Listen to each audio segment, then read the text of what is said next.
मैं आपसे पूछूं, जो दूध हमारे स्वास्थ्य के लिए बहुत फायदेमंद है, ताकतवर है, अगर कोई बीमार होता है तो डॉक्टर यही बोलता है इसको दूध ज़्यादा पिलाओ, दूध दो, जिससे कि क्या होगा, पुष्टिवर्धक होगा, शरीर में शक्ति आएगी, ताकत आएगी, शरीर को पुष्ट करने वाला दूध है। लेकिन उसी दूध के अंदर 2 बूंद अगर कोई जहर की मिला दें तो वह दूध क्या हो जाएगा? सारा दूध, चाहे बादाम, पिस्ता, केसर, शक्कर सब कुछ डाला, कितना ही उसको पौष्टिक बनाया, लेकिन 2 बूंद अगर जहर की पड़ गई तो सारा दूध क्या हो जाएगा? जहर युक्त हो जाएगा। और जहाँ शरीर को पुष्ट करने की बजाय शरीर को क्या कर देगा? खत्म कर देगा। विचार करना, आप भी साधना कर रहे हैं, साधना करते हुए ये हमारी जो साधना है एक वो दूध के रूप में है जो आत्मा को पौष्टिक बनाती है। आत्मा के लिए आगे बढ़ाने का काम इस क्रोध मान का रूपी अगर हमने उस दूध के अंदर जहर डाल दिया, यानी साधना तो करते हैं लेकिन साथ में क्रोध, मान, माया, लोभ अगर हमारा है तो वह क्या काम कर रहा है? एक जहर का काम कर रहा है। इसीलिए प्रतिदिन आपको सुनाया जाता है महावीर की वाणी कि हम क्या कर लें। अभी अभी महावीर की बात सुनी, क्या महावीर क्रोध नहीं कर सकते थे? अरे उस सांप को मारने में उन्हें क्या ताकत लगती थी? उन्हें तो एक पांव का अंगूठा भी अगर उस पर लगा दिया तो क्या होता था?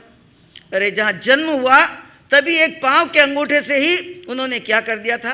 पूरा मेरू पर्वत हिला दिया। तो उस सांप को खत्म करने में कहाँ टाइम लगता था? लेकिन महावीर ने कभी क्रोध नहीं किया।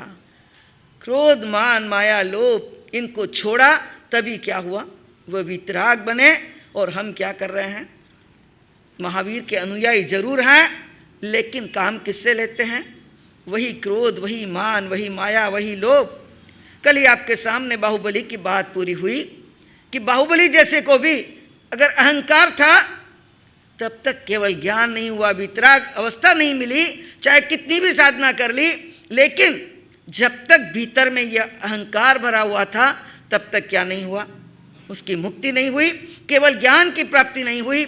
मात्र क्रिया से कभी कोई व्यक्ति आगे नहीं बढ़ सकता।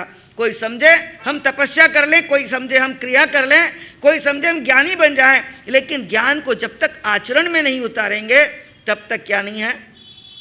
पद्मम नाणम तवोदया, ये शास्त्रीय वाक्य है। पहले ज्ञान आना, बाद में क्रिया होना। लेकिन ज्ञान जब तक आचरण में नहीं आए, केवल तोता रटंत हो, तो उससे क्या नहीं होगा? आपको मोक्ष नहीं मिल सकता, केवल ज्ञान नहीं हो सकता, साधना सफल नहीं हो सकती है। तो विचार करें, बाहुबली के जीवन में जैसे ही अहंकार टूटा, सिर्फ भावों से टूटा, और एक कदम उठाया और मन में सोचा कि जाकर झुक लूं, अवज्ञा जो हुई है उसकी क्षमा मांग लूं, तो अहंकार वहीं टूट गया और वहीं पर केवल ज्ञान क्या हो गया? अरे प्राप्त हो गया। तो भावों में जब तक शुद्धता नहीं आएगी तब तक हमारी साधना सफल नहीं हो सकती है। चाहे ऊपर से क्रिया हम कितनी भी कर लें, लेकिन भीतर में कषाय भरा हुआ है, वही क्रोध है, वही मान है, वही माया है, वही लोभ है, तो क्या होगा? जैसे कि उदाहरण के तौर पर जब आ रही है 15 अगस्त, जगह जगह पर क्या होगा? ध्वज लहराया जाएगा। वह ध्वज कौन सी लकड़ी पर होता है? टेढ़ी मेढ़ी लकड़ी कैसी चाहिए? एकदम सीधी चाहिए, उसी पर ध्वज फहराया जाता है। अगर टेढ़ी मेढ़ी फालतू की लकड़ी है तो वह तो जलाने के काम में आती है। हम भी सोचें, सोही उज्जूय धम्मस, क्या कहा है? अरे शुद्धता, हमारी हृदय की भूमि अगर शुद्ध होगी तो उस पर धर्म का ध्वज फहरा सकता है। धम्मो शुद्धस्य चिट्ठई, जब तक आत्मा अगर सरलता के मार्ग पर नहीं आएगी, कूड़, कपट और मलिनता बनी रहेगी, तब तक उस पर ध्वज नहीं फहरा सकता है। तो सीधी लकड़ी ध्वज फहराने के काबिल होती है, टेढ़ी मेढ़ी जलाने के काम होती है। हम भी सोचें, हमारी आत्मा शुद्ध हुई या नहीं हुई? जैसे कोई बीज बोया जाता है तो पहले ज़मीन को क्या करते हैं?